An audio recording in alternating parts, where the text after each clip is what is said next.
If you want a simple, easy way to understand the status of your leadership brand today, here's a technique that I share when I address audiences at conventions and conferences all around the world. Let's take a look.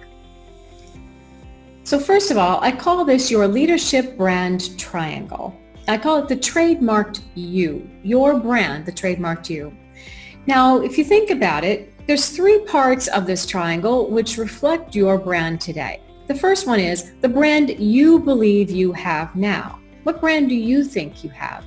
Compared to your desired brand, the brand you would like to have. And lastly, your brand as others see it, because your brand is the way you want others to perceive, think, and feel about you. So being clear about how others see you is foundational. Now, when all three of these are equal and connected and similar, you know you've built a strong brand for yourself.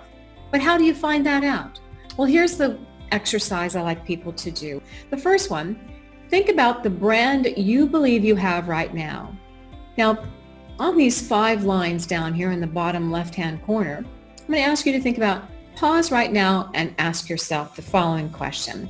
What 5 words best describe you as you see yourself? What do you think? What would be the 5 words to describe yourself? I am, and just fill in those 5 words. The first 5 words to come to mind, don't really overthink it. Now, the second step is that you actually want to think about your desired brand, Here's the way I like to do this. Let's pretend that you're just finishing up a presentation, or you're just finished up running a meeting, and everyone gets up, they all start saying goodbye, they all walk out of the room, you turn around and say goodbye, and everyone turns to each other and says, wow, she's really, or boy, he is so.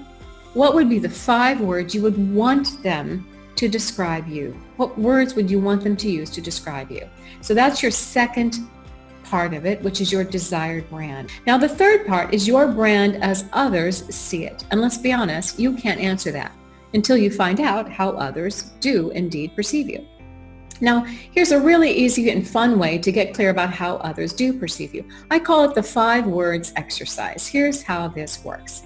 You're going to work and partner with a colleague. Find someone that you trust and that you can do this together. You can do this for that person, and that person can do this for you. You're going to give 5 to 10 names of people you work with to that person that you trust. And that person is going to reach out to those 5 to 10 people, and they're going to ask one question and only one question. What's the first 5 words that come to mind when you think of the name, and then you have them say your name? So let's say I'm having someone do it for me. You'd say, what would be the first 5 words that would come to mind when you think of Brenda Bence?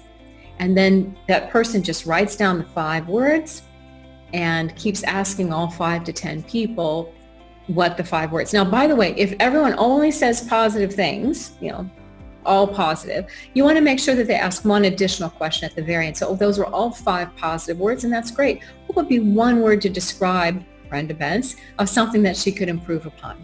And that's really helpful. So you always want to make sure you have a little bit of balance in that regard if all the first 5 are very positive.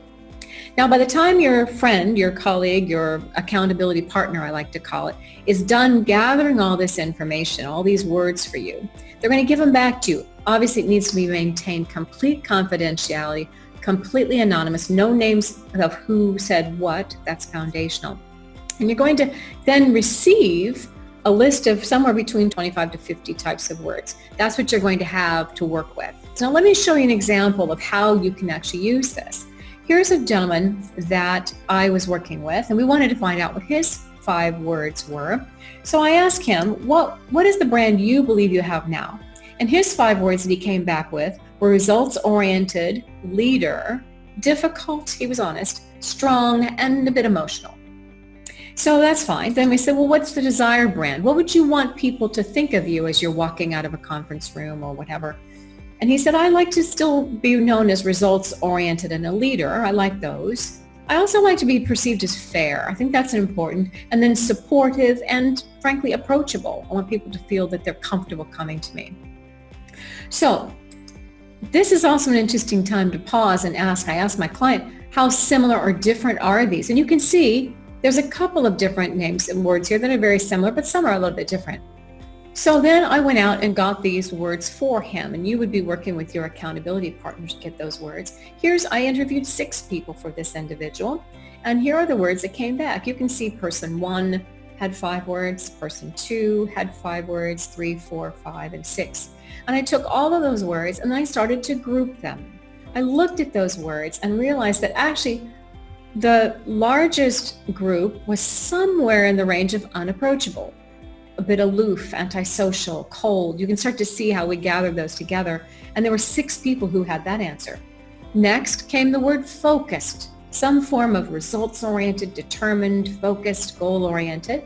Then you can see number 4, 4 people said decision maker, 3 people said some form of hardworking, and the 3 people said something around being strong.